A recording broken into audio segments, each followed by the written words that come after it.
ദൈവത്തെ സ്തുതിക്കുവാനുള്ള ഒരു ആഹ്വാനത്തോടുകൂടെ ആരംഭിക്കുന്ന ഒരു സങ്കീർത്തനമാണ് 66-ാമത്തെ സങ്കീർത്തനം. സ്തുതിക്കാൻ ആഹ്വാനം ചെയ്യുക എന്ന് പറയുമ്പോൾ പലപ്പോഴും എൻ്റെ ഹൃദയത്തിൽ ഓടി വരാവുന്ന ഒരു ചിന്തയാണ്, സ്തുതിക്കുവാൻ വിഷയദാരിദ്ര്യം അനുഭവിക്കുന്ന ഒരു കാലഘട്ടത്തിലാണ് നമ്മളായിരിക്കുന്നത്. എന്തിന് ദൈവത്തെ സ്തുതിക്കണം, എങ്ങനെ ദൈവത്തെ സ്തുതിക്കണം, എപ്പോൾ ദൈവത്തെ സ്തുതിക്കണം എന്നൊക്കെ പലപ്പോഴും ഓർമ്മയില്ലാത്ത, പലപ്പോഴും മറന്നു പോകുന്ന, പലപ്പോഴും നമ്മളെ കൊണ്ട് ചിന്തിച്ചെടുക്കുവാൻ സാധിക്കാത്ത ഒരു കാലഘട്ടം. അല്പസമയം ദൈവത്തെ ഒന്ന് സ്തുതിക്കാം എന്ന് പറയുമ്പോൾ നമുക്കതിലെ വിഷയദാരിദ്ര്യം മനസ്സിലാക്കാനായിട്ട് സാധിക്കും. സ്തോത്രം. പറഞ്ഞു വരുന്നത്, ഏകദേശം ഒരു 5 മിനിറ്റ് കൂടുതൽ ദൈവത്തെ സ്തുതിച്ചുകൊണ്ടിരിക്കാൻ ഇന്നത്തെ കാലത്ത് നമുക്ക് കഴിയുന്നുണ്ട്. വളരെ ആത്മാർത്ഥമായിട്ടൊന്നും ചിന്തിച്ചാൽ മതി. ഞാൻ പറയുന്നതിനെ തെറ്റിദ്ധരിക്കുകയോ കുറ്റപ്പെടുത്തലായിട്ടൊന്നും അല്ല ഞാൻ പറയുന്നത്, പക്ഷേ അതിനൊരു സത്യം ഞാൻ വെളിപ്പെടുത്തി. ഒരു 5 മിനിറ്റിന്റെ മുകളിൽ ദൈവത്തെ സ്തുതിക്കാൻ ഇന്ന് ദൈവജനത്തിന് കഴിയുന്നില്ല എന്നുള്ളത് ഒരു പരമാർത്ഥ സത്യമാണ്. പക്ഷെ നമ്മൾ പ്രാർത്ഥിക്കുമ്പോഴും ചില സമയത്ത് ദൈവത്തെ സ്തുതിക്കുമ്പോഴും പറയും, കർത്താവേ, ജീവിതം മുഴുവൻ പറഞ്ഞു തീർത്താലും തീരാത്ത ദാനങ്ങൾക്ക് സ്തോത്രം എന്ന് പറയും. പക്ഷേ പറയാൻ നമ്മളെക്കൊണ്ട് പലപ്പോഴും കഴിയാറില്ല. ഇതൊരു സത്യമാണ്. സങ്കീർത്തനക്കാരൻ ജീവിതത്തിന്റെ അനുഭവങ്ങളിൽ നിന്ന് പറയുകയാണ്, സർവഭൂമിയുമായുള്ളവരെ ദൈവത്തിന് ഘോഷിക്കുകയും. പ്രിയ ദൈവകുഞ്ഞുങ്ങളെ, നമ്മുടെ കർത്താവിനെ ഘോഷിപ്പാൻ നമ്മുടെ ജീവിതത്തിൽ ഒത്തിരി കാര്യങ്ങളുണ്ട്. അത് എന്തൊക്കെയാണെന്ന് സങ്കീർത്തനക്കാരൻ തന്റെ ജീവിതത്തിൽ നിന്ന് വളരെ വളരെ തെളിവായി, വളരെ സവിസ്തരം എഴുതിയിരിക്കുന്ന ഒരു സങ്കീർത്തനമാണ് 66-ാമത്തെ സങ്കീർത്തനം. വിഷയദാരിദ്ര്യമില്ലാതെ, വിഷയങ്ങൾക്ക് ഒരു പഞ്ഞവുമില്ലാതെ, സ്തോത്രം. എത്രയോ കാര്യങ്ങൾ എന്റെ ദൈവത്തെ സ്തുതിക്കാനുണ്ട്, എത്രയോ കാര്യങ്ങൾക്ക് എന്റെ ദൈവത്തിന് നന്ദി കരയറ്റാനുണ്ട്, എത്രയോ വിഷയങ്ങൾക്ക് ഞാൻ ദൈവത്തോട് കടപ്പെട്ടവനാണ് എന്ന് തിരിച്ചറിഞ്ഞുകൊണ്ട് അവയെ ദൈവസന്നിധിയിൽ ഉച്ചരിച്ച് ദൈവത്തിന് സ്തോത്രം ചെയ്യുന്ന, അവയെ പാട്ടുകളായി എഴുതി ദൈവത്തെ സ്തുതിക്കുന്ന ഒരു സങ്കീർത്തനക്കാരനെ നമുക്ക് 66-ാമത്തെ സങ്കീർത്തനത്തിൽ കാണുവാനായിട്ട് സാധിക്കും. എന്തിനൊക്കെ നാം ദൈവത്തെ സ്തുതിക്കണം എന്ന് ഈ സങ്കീർത്തനക്കാരൻ നമുക്ക് വളരെ മാതൃകയായി എഴുതി തന്നിട്ടുണ്ട്. ആദ്യത്തെ കാര്യം 3-ാമത്തെ വാക്യത്തിൽ നാം കാണുകയാണ്, നിന്റെ പ്രവൃത്തികൾ എത്ര ഭയങ്കരം. ദൈവത്തെ സ്തുതിക്കാൻ സാധിക്കുന്നില്ലെങ്കിൽ, ഒരു പരിധിക്ക് മുകളിൽ നമ്മുടെ നാവുകളിൽ സ്തുതിയും സ്തോത്രവും വരുന്നില്ലെങ്കിൽ, അല്ലെങ്കിൽ ചില സമയത്ത് കാണുന്ന മറ്റൊരു പ്രക്രിയയുണ്ട്, നമ്മൾ വെറുതെ ഒരു സ്തോത്രം പറയും, വെറുതെ ഒരു ഹല്ലേലൂയ പറയും. എന്തിനാ പറഞ്ഞതെന്ന് നമുക്ക് പോലും അറിയത്തില്ലാത്ത നിലയിൽ ഹല്ലേലൂയ പറയും, സ്തോത്രം പറയും, പ്രൈസ് ദി ലോർഡ് പറയും. സ്തോത്രം. സങ്കീർത്തനക്കാരൻ പറയുകയാണ്, ദൈവത്തിന്റെ പ്രവൃത്തികളെ അവ എത്ര ഭയങ്കരം. ദൈവത്തിന്റെ പ്രവൃത്തികളെ കുറിച്ച് നമുക്ക് ചിന്തിക്കാനായിട്ട് കഴിയുന്നുണ്ടോ? അവയെ കുറിച്ചാണ് താഴോട്ട് വിവരിക്കുന്നത്. ഒന്ന്, അവന്റെ ശക്തിയുടെ വലിപ്പം. സ്തോത്രം. അവന്റെ ശക്തിയുടെ വലിപ്പം ചിന്തിക്കാൻ കഴിയുന്നുണ്ടോ? ദൈവത്തിന്റെ ശക്തിയുടെ വലിപ്പം വളരെ സാവധാനമാണ് ചിന്തിക്കുന്നത് ഇന്ന്. കാരണം ഇത് ഇന്ന് കാലത്ത് വളരെ അനിവാര്യമായിരിക്കുന്ന ഒരു മെസ്സേജാണ്. ദൈവത്തിന്റെ ശക്തിയുടെ വലിപ്പം ചിന്തിക്കാൻ കഴിയുന്നുണ്ട്. സ്തോത്രം. സങ്കീർത്തനക്കാരൻ പറയുന്നു, അവൻ സമുദ്രത്തിന് മണലിനെ കൊണ്ട് അതിരിട്ടു. മണലിന്റെ മുകളിൽ വെള്ളം ഒഴിച്ച് കളിച്ചിട്ടുള്ളവർക്കറിയാം, വെള്ളം ഒഴിക്കുന്നതോറും മണൽ പതുങ്ങി പോകുന്ന ഒരു സാധനമാണ്. വലിയ കൂരയായിട്ട് കൂട്ടിയിട്ടുണ്ട്, അതിന്റെ മേലിൽ വെള്ളം ഒഴിച്ചു കഴിഞ്ഞാൽ വെള്ളം താഴോട്ടിറങ്ങും, മണലും പതുങ്ങിയിരിക്കും. സ്തോത്രം. ഒരു തടയണ നമ്മൾ ഉണ്ടാക്കുമ്പോൾ ഇന്ന് കോൺക്രീറ്റ് കൊണ്ടാണ് ഉണ്ടാക്കുന്നത്. കാരണം വെള്ളത്തിന്റെ ശക്തിയിൽ ഇത് ഒലിച്ചും പോകരുത്, വെള്ളം തടഞ്ഞു നിർത്തപ്പെടണം. പക്ഷെ വെള്ളം വീഴുമ്പോൾ താഴോട്ട് പോകുന്ന ഒരു സാധനത്തെ വെച്ച് കടലിൽ അതിരിട്ടെന്ന് പറഞ്ഞാൽ ദൈവത്തിന്റെ ശക്തി, ദൈവത്തിന്റെ പ്രവൃത്തി എത്രമാത്രം. ദൈവത്തിന്റെ ശക്തി. ഇനി ഒരു വാക്കുകൊണ്ട് സകലവും സൃഷ്ടിച്ച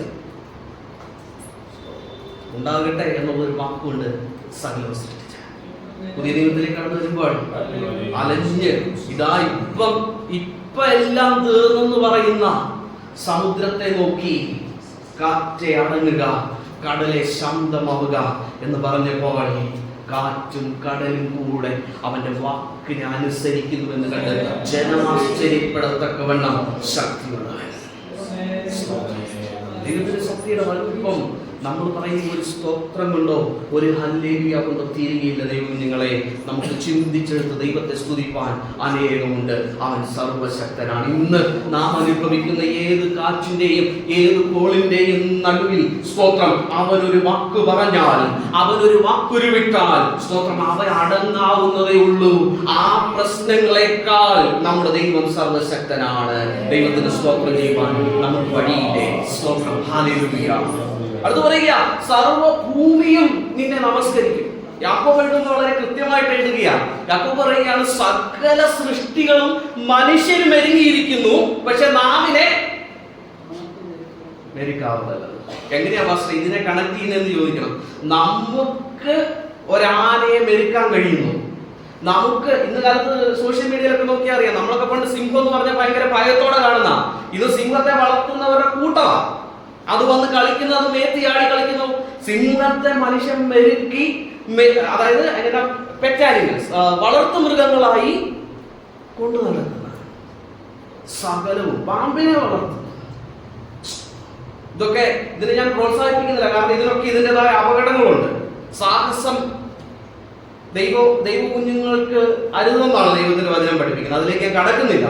സ്തോത്രം. അതിര് കവിഞ്ഞതായിരിക്കുന്ന സാഹസങ്ങൾ, അതിര് കവിഞ്ഞതായിരിക്കുന്ന സാഹസ പ്രവൃത്തികൾ ദൈവ കുഞ്ഞുങ്ങൾക്ക് ചേർന്നതല്ല. അതുകൊണ്ട് നമ്മൾ ആരും സാഹസക്കാരാകരുത്. സ്തോത്രം.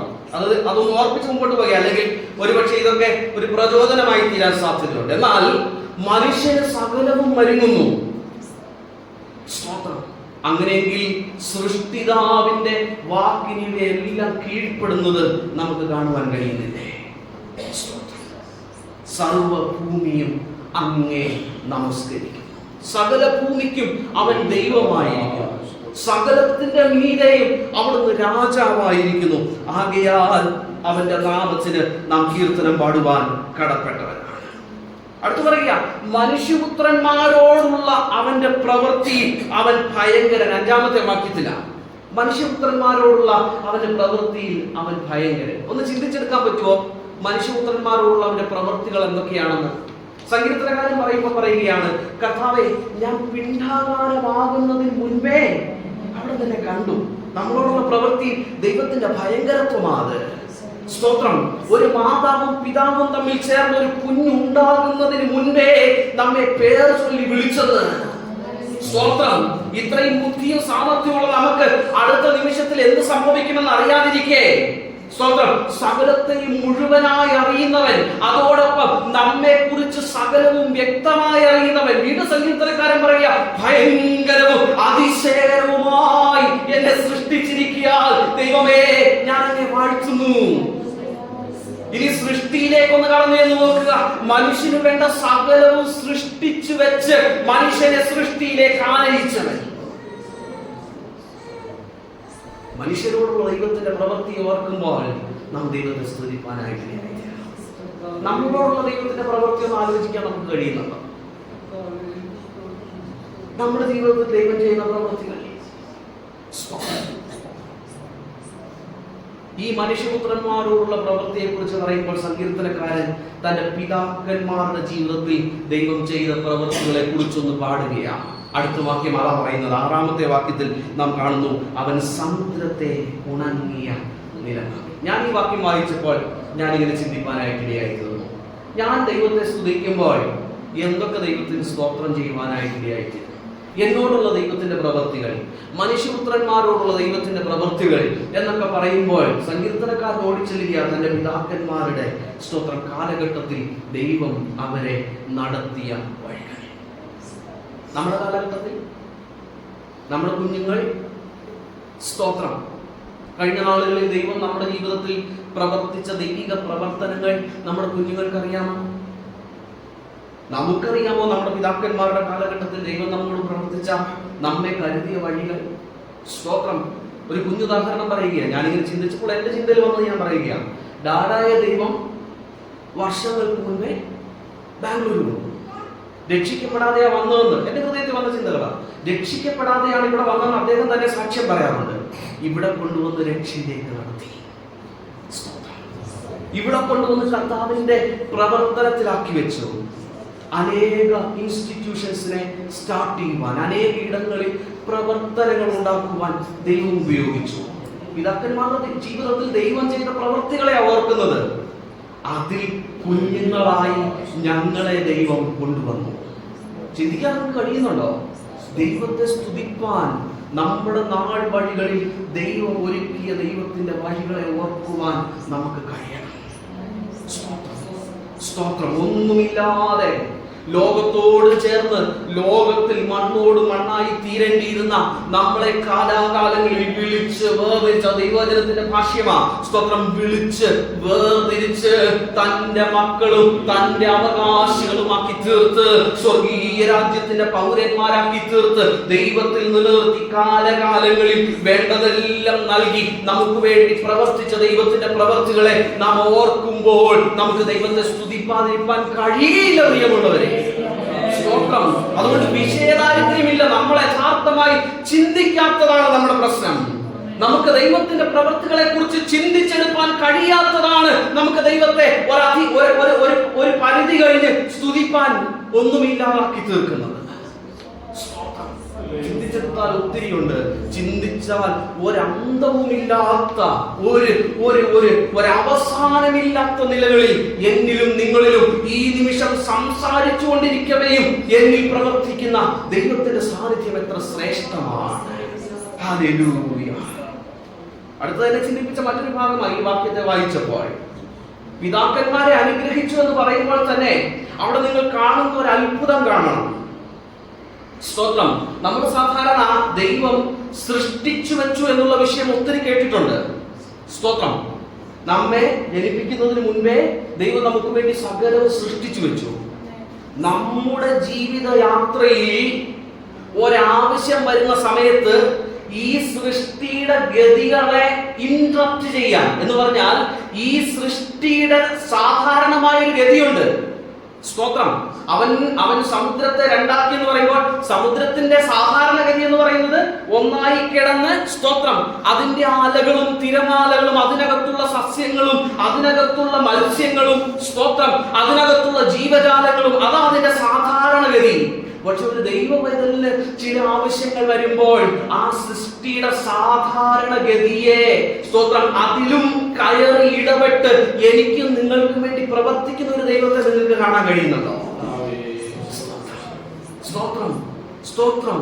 എനിക്കും നിങ്ങൾക്കും ആവശ്യം വരുമ്പോൾ, എനിക്കും നിങ്ങൾക്കും, സ്തോത്രം, ഒരു പ്രത്യേക രീതിയിലുള്ള ഇടപെടൽ വരുമ്പോൾ സൃഷ്ടിക്കാൻ മാത്രമല്ല സൃഷ്ടിയിൽ ഒരു ഇടപെടൽ നടത്തുവാൻ ദൈവത്തിന് കഴിയും. മറന്നു പോകരുത്, ഇത് ദൈവത്തിന്റെ പ്രവൃത്തിയാണ്. കഴിഞ്ഞ നാളുകളിൽ ദൈവത്തിന്റെ വചനത്തിൽ കൃത്യമായി എഴുതിയിരിക്കുന്ന കാര്യമാണ്. ഇന്നും അവൻ ഇന്നലെയും ഇന്നും നാളെയും അല്ലെങ്കിൽ എന്നേക്കും അനന്യനെന്ന് പറയുമ്പോൾ, മാറ്റമില്ലാത്തവൻ എന്ന് പറയുമ്പോൾ, ഇന്നും ദൈവത്തിന് എനിക്കും വേണ്ടി നിങ്ങൾക്കും വേണ്ടി ഇങ്ങനെ പ്രവർത്തിക്കാൻ കഴിയുമോ? കഴിയും. സ്തോത്രം. ദൈവത്തെ സ്തുതിക്കണം. ഹല്ലേലൂയ. അടുത്ത് പറയുക, അവൻ തന്റെ ശക്തിയാൽ, ഏഴാമത്തെ വാക്യം, അവൻ എന്നേക്കും വാഴുന്ന ദൈവമാണ്. ഇത് മുമ്പ് ചിന്തിച്ചിട്ടുള്ള ദൈവമാണ്. അവൻ ഇന്നലെ മാത്രം വാഴുന്നവനായിരുന്ന ഒരു ദൈവമല്ല. അല്പസമയത്തേക്ക്, സ്തോത്രം, രാജാക്കന്മാരുടെയൊക്കെ വാഴ്ചകാലം എടുത്ത് നോക്കുമ്പോൾ നമുക്ക് കാണാം, ചിലർ 4 വർഷം, ചിലർ 6 വർഷം, ചിലർ 40 വർഷം, ചിലർ 56 വർഷം. സ്തോത്രം. എന്നാൽ സ്തോത്രം, ഇവൻ എന്നേക്കും വാഴുന്ന മഹാരാജാവ്. സ്തോത്രം. ഭൂമിയുടെയും ഭൂമണ്ഡലങ്ങളുടെയും നാം കണ്ടിട്ടുള്ളവരെയും നാം കണ്ടിട്ടില്ലാത്തവയുടെയും, സ്തോത്രം, സകലത്തിന്റെയും മുകളിൽ മഹാരാജാവായി വർത്തിക്കുന്ന നമ്മുടെ ദൈവത്തിന് നാം സ്തോത്രം ചെയ്യാൻ കടപ്പെട്ടവരല്ലേ? സ്തോത്രം. എല്ലാ വാക്യങ്ങളും വായിച്ചു പോകുന്നില്ല. 1-ാമത്തെ വാക്യത്തിലേക്ക് ഓടി പോകുക. അവിടെ പറയുക, അവൻ നമ്മെ ജീവനോടെ കാണും. ഹല്ലേലൂയ. വായിക്കുമ്പോൾ തന്നെ ദൈവത്തെ സ്തുതിക്കേണ്ട ഒരു വാക്യമാണ്. ഇന്ന് ദൈവം നമ്മളെ ജീവനോടെ കാത്തിരിക്കുന്നത് ദൈവത്തെ സ്തുതിക്കുവാൻ നമ്മെ പ്രാപ്തമാക്കുന്ന ഒരു കാര്യമാണ്. എന്നോ മറഞ്ഞു പോകാമായിരുന്നു, എന്നോ തീർന്നു പോകാമായിരുന്നു. സ്തോത്രം. ജീവനോടെ വയ്ക്കുന്നതിനെ കുറിച്ചൊക്കെ എന്റെ ഹൃദയത്തിൽ വരുമ്പോൾ ഞാനൊക്കെ വ്യത്യസ്തമായിട്ട് അതിനെ കാണുന്നത്. സ്തോത്രം. ഒരു മനുഷ്യനെ കുറിച്ച്, ഒരു മനുഷ്യന്റെ ജീവിതത്തെ കുറിച്ച് ദൈവത്തിന് ശക്തമായ പദ്ധതിയുണ്ട്. അങ്ങനെ പറയുമ്പോൾ എന്നെ കുറിച്ചും നിങ്ങളെ കുറിച്ചും ദൈവത്തിന് പദ്ധതിയുണ്ട്. നമ്മൾ എത്ര പേര് അതിനെ കുറിച്ച് തിരിച്ചറിയാറുണ്ട്? സാധാരണയായി ജനിക്കുന്നു, ജീവിക്കുന്നു, മരിക്കുന്നു എന്നുള്ളതിന് അപ്പുറത്തേക്കായിട്ട് എന്നെയും നിങ്ങളെയും വളരെ കൃത്യമായി ശരിയായ പ്ലാനോടുകൂടെ പദ്ധതിയോടുകൂടെ ജനിപ്പിക്കുന്ന ജനനത്തിങ്കൽ ദൈവം അത്ഭുതകരമായി പ്രവർത്തിച്ചെങ്കിൽ ജീവിക്കുന്ന ജീവിതത്തെ കുറിച്ച് ദൈവത്തിന് പദ്ധതിയില്ലെന്ന് കരുതുന്നു. സ്തോത്രം. നാം ജീവിക്കേണ്ട ജീവിതത്തെ കുറിച്ച് പദ്ധതി ഉള്ളത് കൊണ്ടല്ലേ ആദാമിനോടും ഹവ്വയോടും ദൈവം എന്തൊക്കെ ചെയ്യണമെന്ന് കൽപ്പിച്ചത് ഉൽപ്പത്തി പുസ്തകത്തിൽ നമ്മൾ വായിക്കുന്നത്. നിങ്ങൾ വായിച്ചിട്ടില്ലേ? സ്തോത്രം. അവരെ സൃഷ്ടിച്ചതിന് ശേഷം കർത്താവരോട് പറയുകയാണ്, നീ ഇന്നതൊക്കെ ചെയ്യണം. തോട്ടത്തിലെ വേല മാത്രമല്ല ദൈവം ഏൽപ്പിച്ചത്, അത് നിങ്ങൾ ഓർക്കണം. തോട്ടത്തിലെ വേല മാത്രമല്ല ദൈവം ഏൽപ്പിച്ചത്, നീ സകല പൂജന ജന്തുക്കളുടെ മേലും ഈ കാണുന്ന സ്തോത്രം മത്സ്യങ്ങളുടെ മേലും ഈ അവന്റെ കണ്ണിന് മുമ്പിൽ എന്തെല്ലാം നിരത്തി വെച്ചിരിക്കുന്നു അവയുടെ മേലെല്ലാം വാഴാൻ ദൈവം സ്തോത്രം അവനോട് കൽപ്പിച്ചു. ഇല്ലേ? സ്തോത്രം. അടുത്ത പറഞ്ഞു, നീ ഇവിടെ എല്ലാം പരന്ന് സ്തോത്രം നിങ്ങൾ സന്താന പുഷ്ടിയുള്ളവരായി പരന്ന് വരണമെന്ന് പറഞ്ഞു. എന്ന് പറഞ്ഞു കഴിഞ്ഞാൽ സ്തോത്രം ഒരു തലമുറയെ വളർത്തെടുക്കുന്ന ഉത്തരവാദിത്വം എനിക്ക് നിങ്ങൾക്കുമുണ്ട് എന്നുള്ളതാണ്. സ്തോത്രം. ഇതൊക്കെ ദൈവിക ഉത്തരവാദിത്വത്തിൽപ്പെടുന്ന കാര്യമാണ്. സ്തോത്രം. പുതിയ നിയമത്തിലേക്ക് വീണ്ടും വരുമ്പോൾ സ്തോത്രം നമുക്ക് പുതിയൊരു കൽപ്പന എന്ന് പറയുമ്പോൾ കുറച്ചുകൂടെ പഴയ നിയമത്തിൽ അത്രത്തോളം വെളിപ്പെട്ട് ലഭിച്ചിട്ടില്ലാത്തൊരു കൽപ്പനയാണ്. എന്നാൽ ഉണ്ടെന്ന് ചോദിച്ചാൽ ഇല്ലെന്ന് പറയാൻ പറ്റത്തില്ല. അതുകൊണ്ടല്ലേ സ്തോത്രം പ്രവചന പുസ്തകങ്ങളിൽ എഴുതുമ്പോൾ പറയുന്നത്, ചിലരെ നീതിയിലേക്ക് തിരിക്കുന്നവർ ആകാശമണ്ഡലത്തിന്റെ പ്രഭ പോലെ പ്രകാശിക്കുമെന്ന് പറയുമ്പോൾ സ്തോത്രം അങ്ങനെ ഒരു ഉദ്ദേശം, ചിലരെ നീതിയിലേക്ക് തിരിക്കുക എന്നുള്ള ഉദ്ദേശം ദൈവം നമ്മുടെ ജീവിതത്തിൽ വെച്ചിട്ടുണ്ട്.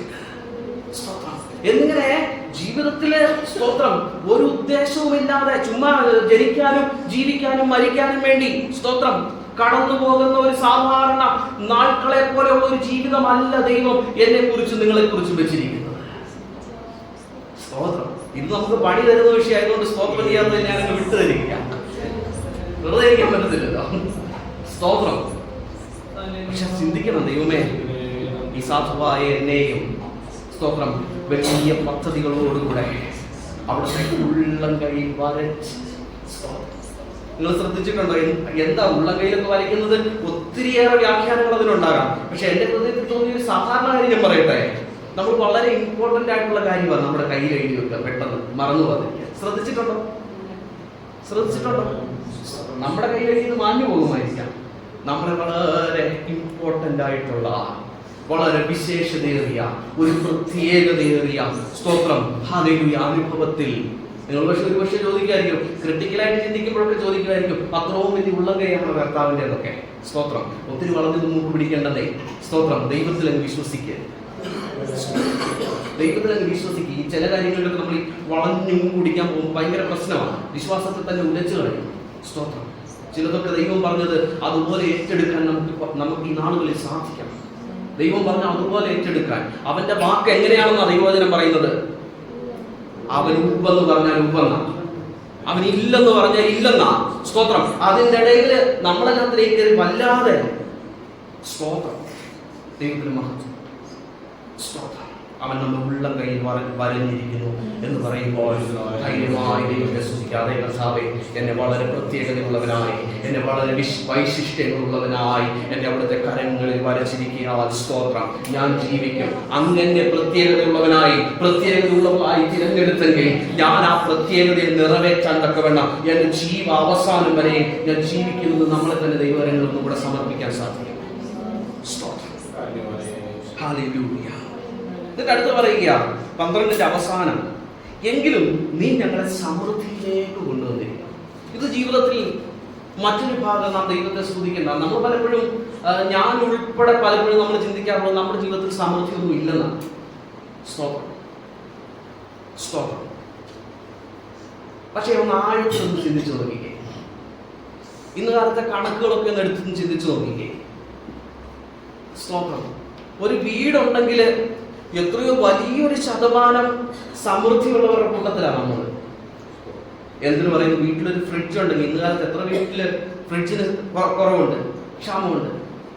വീട്ടിലൊരു ഫ്രിഡ്ജ് ഉണ്ടെങ്കിൽ കണക്കുകൾ സൂചിപ്പിക്കുന്നത് പ്രകാരം എത്രയോ വലിയ ഒരു കൂട്ടം സമ്പന്നരുടെ നടുവിലാണ് നമുക്ക് വിശ്വസിക്കാൻ പാടായിരിക്കും. പക്ഷേ ദരിദ്രരും സമ്പന്നരും തമ്മിലുള്ള അകലത്തെ കുറിച്ച് സർവേ നടത്തുന്നവര് സർവേ നടത്തി കണ്ടെത്തിയ കാര്യമാണ് പറയുന്നത്. വളരെ സയന്റിഫിക് ആയിട്ടുള്ള സ്റ്റഡിയുടെ ഒരു റിസൾട്ടാ പറയുന്നത്. നമ്മള് ഇല്ലായ്മകളെ കുറിച്ച് ചിന്തിക്കുമ്പോൾ സ്തോത്രം, നമ്മൾ കണ്ടു കേട്ടിട്ടില്ല ഒരു കഥ. സ്തോത്രം, ഒരുവൻ വലിയ കാറിൽ പോകുന്ന കണ്ടപ്പോൾ സ്കൂട്ടറുള്ളവൻ ചിന്തിച്ചു, എനിക്ക് ഇവനെ പോലെ ഒരു കാറ് വേണം. സ്കൂട്ടറിൽ പോകുന്നവരെ സൈക്കിളുകാരൻ കണ്ടപ്പോൾ ചിന്തിച്ചു, എനിക്ക് ഇവനെ പോലെ ഒരു സ്കൂട്ടർ ഉണ്ടായിരുന്നെങ്കിൽ എത്ര നല്ലതായിരുന്നു. സ്തോത്രം, കാൽനടയായി യാത്ര ചെയ്യുന്നവൻ സൈക്കിളുകാരനെ കണ്ടപ്പോൾ ചിന്തിച്ചു, അയ്യോ എനിക്ക് ഒരു സൈക്കിൾ ഉണ്ടായിരുന്നെങ്കിൽ എത്ര നല്ലതായിരുന്നു. ഒരു കാലില്ലാത്തവൻ ഒരു കാലുള്ളവനെ കണ്ടപ്പോൾ ചിന്തിച്ചു, എനിക്ക് ഒരു കാലും കൂടെ ഉണ്ടായിരുന്നെങ്കിൽ എത്ര നല്ലതായിരുന്നു. സ്തോത്രം, നമ്മൾ പലപ്പോഴും നമുക്കുള്ളതിന് ദൈവത്തിന് സ്തോത്രം ചെയ്യാറില്ല. നമുക്കില്ലാത്തതിനെ കുറിച്ച് പുലമ്പുവാനും നമുക്കില്ലാത്തതിനെ കുറിച്ച് ആവലാതി പറയുവാനുമേ നമുക്ക് സമയമുള്ളൂ. അതിനൊന്നും മാറ്റാനായി ഈ സങ്കീർത്തനത്തിലൂടെ ദൈവം നമ്മളോട് പറയുന്നത്. നമ്മുടെ പുലമ്പലുകളെയും നമ്മുടെ ആവലാതികളെയും മാറ്റിയിട്ട് എന്റെയും നിങ്ങളുടെയും ജീവിതത്തിൽ ദൈവം തന്നിരിക്കുന്ന സമൃദ്ധിയെ ഓർത്ത് ദൈവത്തിന് സ്തോത്രം ചെയ്യുവാൻ നമുക്ക് കഴിയുമെങ്കിൽ സ്തോത്രം, അത് ഏറ്റവും വലിയ ഭാഗ്യമാണ്. സ്തോത്രം, ദൈവത്തിന് സ്തോത്രം ചെയ്യുന്നവരായിരിക്കാം. കൂടി നിർത്തുകയാണ്. സ്തോത്രം, ഇതിന് തൊട്ടു മുന്നുള്ള 2 വാക്യങ്ങൾ വളരെ ചിന്തനീയമായ വാക്യങ്ങളാണ്. സ്തോത്രം, ഈ പറയുന്ന സമൃദ്ധിക്ക് മുൻപേ ചില കഷ്ടതകളുടെ, ചില പ്രയാസങ്ങളുടെ, ചില ഭാരങ്ങളുടെ, അനുഭവങ്ങളിലൂടെ ഒക്കെ സങ്കീർത്തനക്കാരൻ കടന്നുപോയിട്ടുണ്ട്. പക്ഷേ പറയുകയാണ്, എങ്കിലും കർത്താവേ ഞങ്ങളെ ദൈവ സമൃദ്ധിയിലേക്ക് കൊണ്ടുവന്നിരിക്കുന്നു. സ്തോത്രം, വിശ്വസിക്കാൻ കഴിയുമോ? കർത്താവേ, ഞാൻ ഇന്നായിരിക്കുന്നത് ദൈവിക സമൃദ്ധിയിലാണ്. സ്തോത്രം, ഞാനായിരിക്കുന്നത് ദൈവത്തിന്റെ കൃപയാലാണ്. ദൈവം എനിക്ക് വേണ്ടതെല്ലാം നൽകിയിട്ടുണ്ട്. ഇനി എന്തെങ്കിലും വേണമെങ്കിൽ അതും ദൈവം അതതിന്റെ സമയത്ത് എനിക്ക് നൽകി തരും. കാരണം ഞാൻ അങ്ങയുടെ കുഞ്ഞാണെന്നുള്ള ധൈര്യത്തോടെ ദൈവത്തെ സ്തുതിപ്പാൻ എനിക്ക് നിങ്ങൾക്ക് കഴിയുമോ എന്നുള്ളത് കാലം. സ്തോത്രം, ഇത്രയും ദൈവത്തിന്റെ പ്രവൃത്തികളെ കുറിച്ച് വർണ്ണിക്കുന്ന ഒരു സങ്കീർത്തനക്കാരൻ. നമ്മൾ ദൈവത്തെ സ്തുതിക്കുമ്പോൾ ഇതുപോലെ കാര്യങ്ങളെ ഓർത്തെടുത്ത് ദൈവത്തെ സ്തുതിക്കാൻ നമുക്ക് കഴിയും. ദൈവത്തെ സ്തുതിക്കുന്ന വിഷയം വരുമ്പോൾ വിഷയദാരിദ്ര്യമുള്ളവരായി തീരരുത്. 2 മിനിറ്റ് ദൈവത്തെ സ്തുതിച്ചു കഴിഞ്ഞിട്ട് പിന്നെ ചുമ്മാ സ്വോത്രഭഞ്ജലിയായി പറഞ്ഞുകൊണ്ട് ഇരിക്കുന്നവരായി നമ്മൾ മാറരുത്. ദൈവത്തെ സ്തുതിക്കുവാൻ ദൈവകരത്തിന് നമ്മെ സമർപ്പിക്കാം. തുറന്നുള്ള വിഷയങ്ങളെ കുറിച്ച് പറയാൻ ആഗ്രഹമുണ്ട്. പക്ഷെ എന്നാലും സമയം മുമ്പോട്ട് പോയതുകൊണ്ട് ഞാൻ ഇവിടെ നിർത്തുകയാണ്. സ്തോത്രം, തുറന്ന് സങ്കീർത്തനക്കാരൻ പറയുന്നതിന്റെ രത്നചുരുക്കം പറയാം. ഇവയെല്ലാം സ്തോത്രം സങ്കീർത്തനക്കാരനെ ഓർമ്മിപ്പിക്കുന്ന മറ്റൊരു കാര്യം കൂടിയുണ്ട്. ദൈവത്തെ സ്തുതിക്കുമ്പോൾ ഞാൻ എൻ്റെ ജീവിതത്തിൽ അങ്ങയോട് നേർന്ന നേർച്ചകൾക്ക് ഞാൻ കടപ്പെട്ടിരിക്കുന്നു. പ്രിയമുള്ളവരെ, ദൈവത്തെ സ്തുതിക്കുന്നത് കൊണ്ട് മാത്രമായില്ല, സ്തോത്രം, സ്തുതിക്കുന്നതിലുള്ള വിഷയദാരിദ്ര്യത്തെ കുറിച്ചാണ് പറഞ്ഞത്. ദൈവത്തെ സ്തുതിക്കുന്നതുകൊണ്ട് മാത്രമായില്ല, ദൈവത്തോട് ചെയ്ത നേർച്ചകൾ. ഏറ്റവും വലിയ ഉടമ്പടി എന്താണെന്ന് അറിയാമോ? അവനെ കർത്താവും രക്ഷിതാവുമായി സ്വീകരിച്ച്, കർത്താവേ ഞാൻ അവിടുത്തെ കുഞ്ഞായി ഇനി ജീവിച്ചു കൊള്ളാം എന്ന് പറഞ്ഞ് സ്തോത്രം വെള്ളത്തിലും അവനെ സാക്ഷീകരിച്ച് കർത്താവിന് വേണ്ടി ജീവിക്കാൻ സമർപ്പിക്കപ്പെട്ട നമ്മൾ വിശ്വസ്തയോടെ അവനെ സേവിക്കുന്നതായി ഏറ്റവും ആദ്യത്തെ നേർച്ചയുടെ പൂർത്തീകരണം മറന്നുപോയി. സ്തുതിക്കുന്നതുകൊണ്ടും സ്തോത്രം ചെയ്യുന്നത് കൊണ്ടും മാത്രമായില്ല, ജീവിതത്തിൽ സ്തോത്രം കർത്താവിന് വേണ്ടി വിശ്വസ്തയോടെ നാം ഏറ്റെടുത്ത നേർച്ചകളെ അവന് മുമ്പിൽ കഴിക്കുന്നവരായി നിലനിൽക്കാം. അടുത്ത ഭാഗങ്ങൾ വായിക്കുമ്പോൾ ഞാൻ ഭക്തന്മാരുടെ സംഘത്തിൽ അവന്റെ പ്രവൃത്തികളെ പ്രസ്താവിക്കുമെന്ന് അരുളി ചെയ്തിട്ട് അവസാനത്തെ വാക്യം ഒന്ന് വായിച്ച് അവസാനത്തെ വാക്യം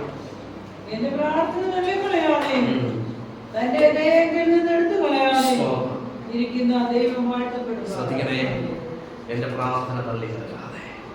ധൈര്യമായിട്ട് പറയാൻ കഴിയില്ല, നമ്മുടെ പ്രാർത്ഥനകളെ തള്ളി കളയാതെ, അവിടുത്തെ ദയ എങ്കിൽ നിന്ന് എടുത്തു കളയാതെ. നിങ്ങൾക്ക് ചിന്തിക്കാൻ കഴിയുന്നുണ്ടോ എത്ര വട്ടം ദൈവത്തിന്റെ ദയ നമുക്ക് അനുഭവിക്കാൻ കഴിയുന്നുണ്ട്?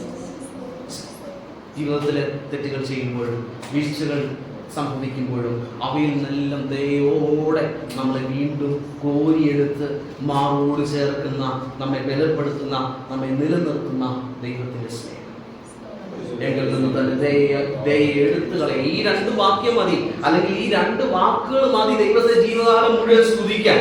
സ്തോത്രം. പക്ഷേ അതിന്റെ അപ്പുറത്തേക്ക് കാണുന്ന ദൈവത്തെ സ്തോത്രം സവിസ്തരം ദൈവത്തിന് നന്ദി കരയറ്റുന്ന ഒരു സ്വഭാവം എന്നിൽ നിന്നുണ്ടാകും. ദൈവത്തിനായി നമ്മളെ സഹായിക്കട്ടെ. ഒരിക്കലും സ്തുതിക്കുന്നതിൽ വിഷയദാരിദ്ര്യമില്ലാത്തവരായി നമുക്ക് തീരാൻ കഴിയട്ടെ. സ്തോത്രം. അതോടൊപ്പം ജീവിതത്തിൽ നാം ഏറ്റെടുത്ത സ്തോത്രം, നാം സമർപ്പിച്ച സമർപ്പണങ്ങളിൽ മുന്നേറാൻ ദൈവം നമ്മെ സഹായിക്കുമാറാകട്ടെ. അവൻ നമുക്ക് എന്നും നല്ലവനാണ്. സ്തോത്രം. നമുക്ക് ആവശ്യമെങ്കിൽ പ്രകൃതിയിലും ഇടപെടുവാൻ ദൈവം സർവശക്തനാണ്. സ്തോത്രം. നമ്മെ അവൻ അനാഥനായി ഒരു നാളും കൈവിടുകയില്ല, ഉപേക്ഷിക്കുകയില്ല. ഈ കർത്താവിനെ സത്യസന്ധമായി ആത്മാർത്ഥതയോടെ വിശ്വസ്തയോടെ പിൻപറ്റാം. ഈ വചനങ്ങളാൽ ദൈവം നമ്മെ അനുഗ്രഹിക്കുമാറാകട്ടെ.